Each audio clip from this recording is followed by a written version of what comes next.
This is Ferdinand, the cardboard stacker, and welcome to How to Play ATW, All-Time Wrestling, a fast-paced card and dice game where you get to know who is the greatest wrestler of all time. ATW is a two-player game that takes about 20 minutes to play.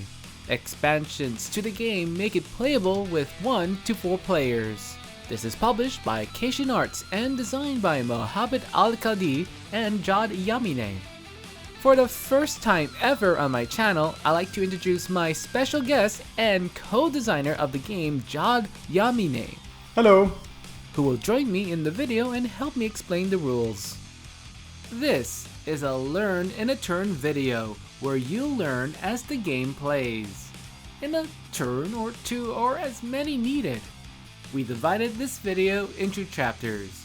If you want to view a specific rule from the game, you can find the list of rules in the description below. Have a question or something nice to say? Leave a comment. And it would be a wonderful and tremendous help if you can give this video a like and subscribe to the channel. Thanks! Let's set up the game. First, each player selects a wrestler they would like to play as and finds their player board and attack cards. I will play as the Macho Man Randy, and Jad will be playing as Kurt Angle. We'll place our boards opposite from each other. Now you would place the player boards facing each other, but for the purposes of this video, this is easier to see side by side. Each player gets a health and stamina marker. Place these on the appropriate meters on the highest numbered square. We also get 1 reversal token and 2 one-time ability tokens. They go on their appropriate spots on the board. Next, place the attack dice nearby. Then place the momentum board between the players, the short ends facing each other. Place the momentum marker on the middle position, which is 0.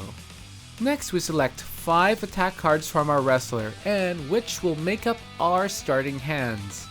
Only up to 9 total damage from these cards is allowed to start with. Check the card's damage value on the top left, the number next to the heart icon. For the rest of the cards, we'll shuffle those into a draw pile and place them next to our player boards. And now, let's roll and determine who goes first. I got a 6, and John, looks like you got a 5. I'm gonna go first. As the starting player, I reduce my stamina by 1 and randomly take 1 card from my hand and shuffle it back into the draw pile. Alright, looks like we're ready. It's time to begin.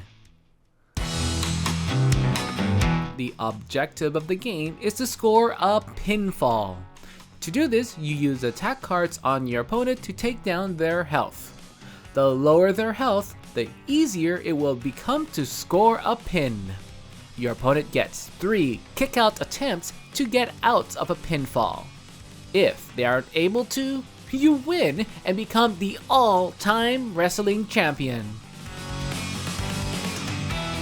Turns alternate based on initiative. Each turn, the player with the initiative can take 1 of 3 possible actions. They can either be drawing a card and losing the initiative to their opponent, gaining stamina and losing the initiative, or playing an attack card by spending the stamina cost. When an attack card is played, the attacker spends the stamina listed on the card. The defender may try to stop the attack before the attacker rolls any dice by blocking using one of their abilities, or may do nothing.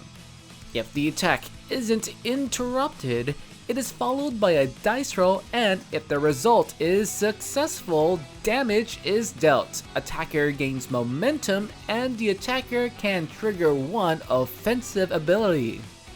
After the attack has fully resolved, the attacker can attack again, or he can take 1 of the other possible actions described earlier. I have the initiative, so I'll be starting off. I play back suplex. This one costs me 1 stamina to play, so I move my stamina marker down 1. I'll take a dive. Before I roll, John, would you like to defend against this attack? Let's see how this one plays out. So the target number of my attack is a 2 as indicated by the target number on the attack card played. As long as I roll a 2 or higher for this attack, then I've made a successful attack. Here we go, and I roll. It's a 3, my attack is successful and I deal damage to you. I check the heart value listed on the card. So a -1 means you take 1 damage. Also, see the fire icon? This means I add momentum to my side. Once I have enough momentum, it becomes easier to succeed with my signature attacks and finisher. Here, I'll move my health down 1 space to 15.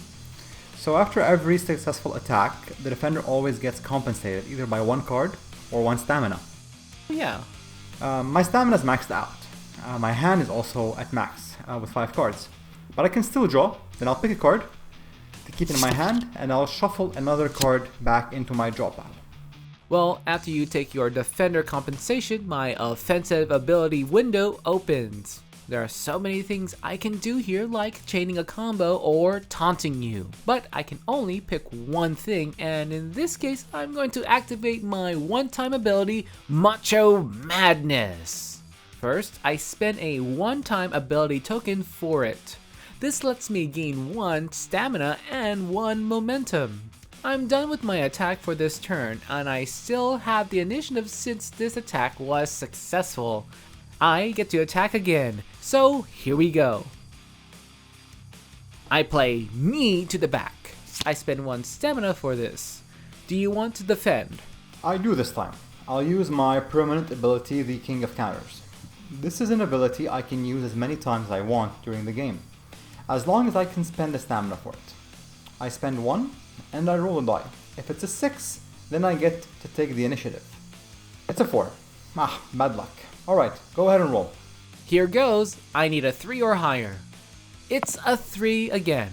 The strike continues, you take 2 damage, and I get +1 on the momentum track. I'll take a stamina point as defender's compensation. If you look at my card, this pink icon is there. I can use it to taunt. My player board tells me what I can get. I gain 1 stamina, 1 momentum, and draw 2 cards. That's right, you get so many perks. However, you get a few perks as well. It says here, the opponent receives 1 stamina, draws 1 card, and gains 1 health. My attack was successful, so I get to go again. This time I play jabs. I'm gonna do the King of Counters again. Missed again. Oh, but wait.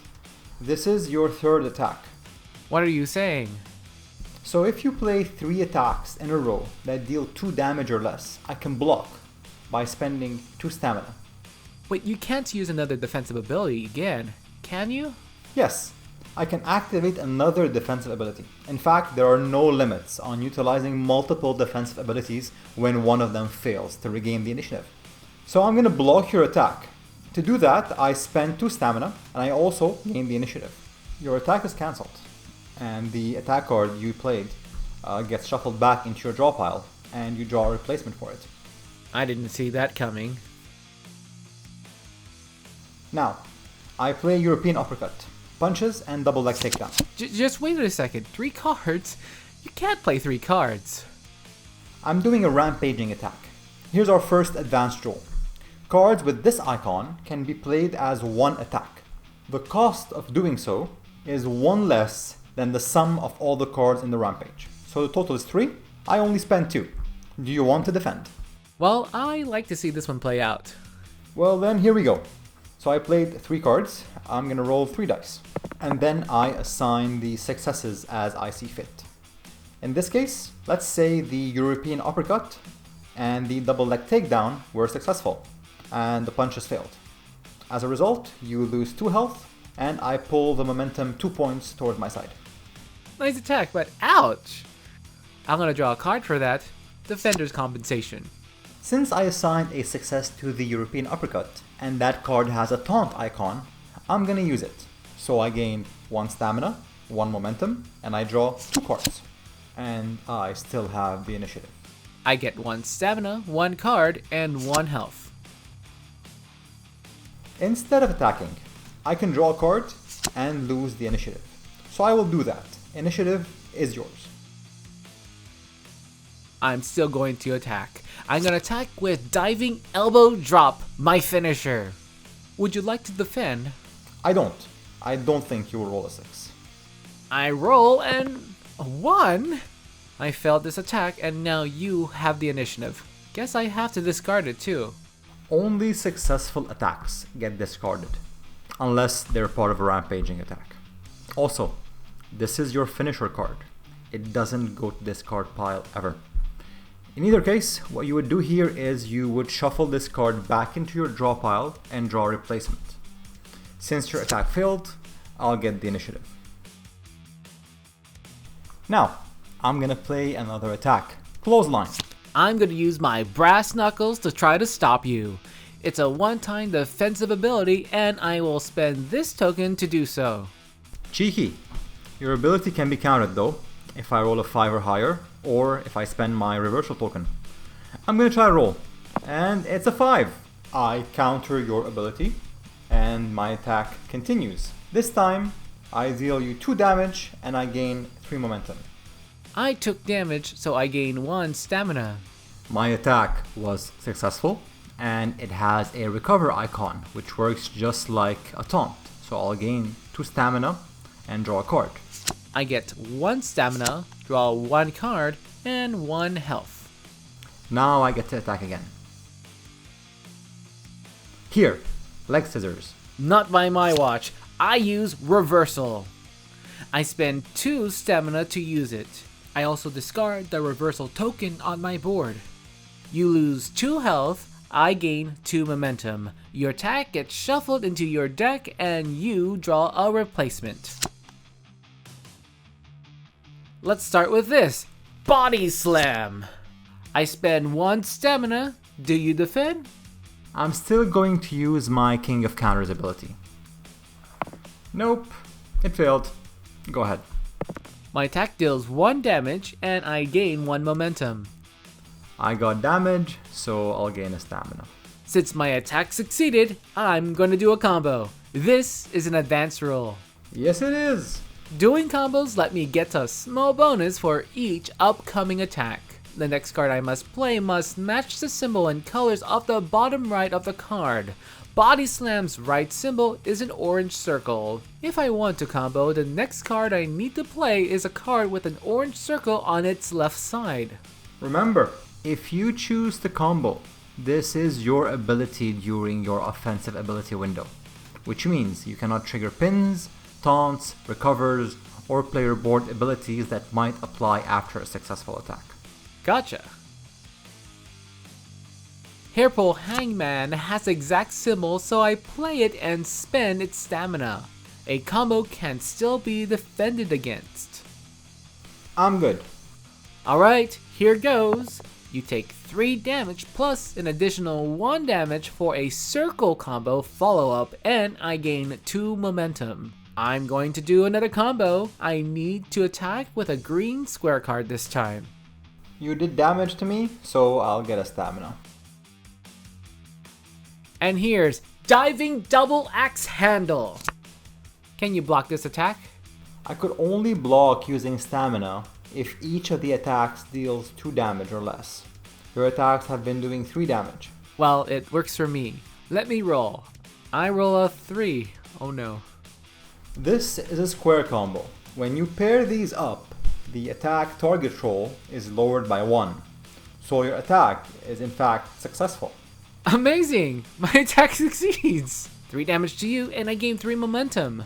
And guess what? I'm gonna do another combo. Here's Diving Elbow Drop. It has this F symbol here and it's a finisher attack. Now that the momentum marker has reached the yellow zone for me, my attack target number is lowered, making it easier to succeed attacks. Hold on there. You forgot my defensive ability window. And I'm gonna use another advanced roll. I'm gonna block your attack this time by discarding 2 cards. I cannot, however, discard a finisher for this. So, shuffle your finisher into your draw pile and draw another card, and your earlier cards that were part of the combo, those go to the discard pile. You combo breaker. Here's my attack. I'm gonna go for my finisher, the ankle lock. I'm not going to defend this time. Yes! Lucky me, it's a 5. That's not enough. Yes it is. Your stamina is low, which modifies the target number for my attack roll, making it easier to succeed. I needed to roll a 5 in this case, so my attack is successful, and I deal you 5 damage. Big ouch. And I gain 3 momentum, and now I know it's a long shot, I'm gonna try to pin you. I do so by choosing to trigger this spin icon during the offensive ability window. That is a long shot. So, you are being pinned. Normally you would get 3 kick-out attempts, but since I played the ankle lock, which has this -1 kick-out roll icon, you only get 2. If you fail all rolls, I win the game. If you succeed in kicking out, however, with at least making one of those rolls, then the game continues. This is how it goes. For each attempt, you roll both dice. If the result is equal to or lower than your current health, you kick out successfully. Well, I'm attempting my kick out. At any time, I can spend 3 stamina to gain 1 health. Just in case, I spend 3 to add 1 health. I now have 10 health. And 11, not good. A 12, did I lose already? Take a look at your permanent ability. Your valet is here to help you. Almost forgot. I have 1 extra roll to kick out. And it's a lucky 7. I'm out. That was pretty close. Sure was. Looks like we covered enough rules for you to know how to play the game. Couple of things before you go. Remember, you don't necessarily win by taking your opponent's health down to 0. You must pin them with an attack and make sure to lower their health so it will be difficult for them to kick out. And if you find yourself needing more stamina, instead of attacking, you can gain 3 stamina while giving up initiative. This concludes the Learn in a Turn video to All-Time Wrestling.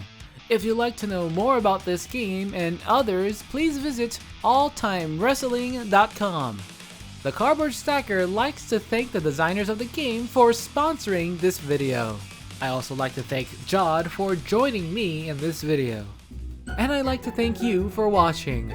For more videos like these, including how to plays and playthroughs, come visit the Cardboard Stacker on YouTube and at our website, www.thecardboardstacker.com. Thanks again, and as always, I'm here to remind you to keep on stacking games.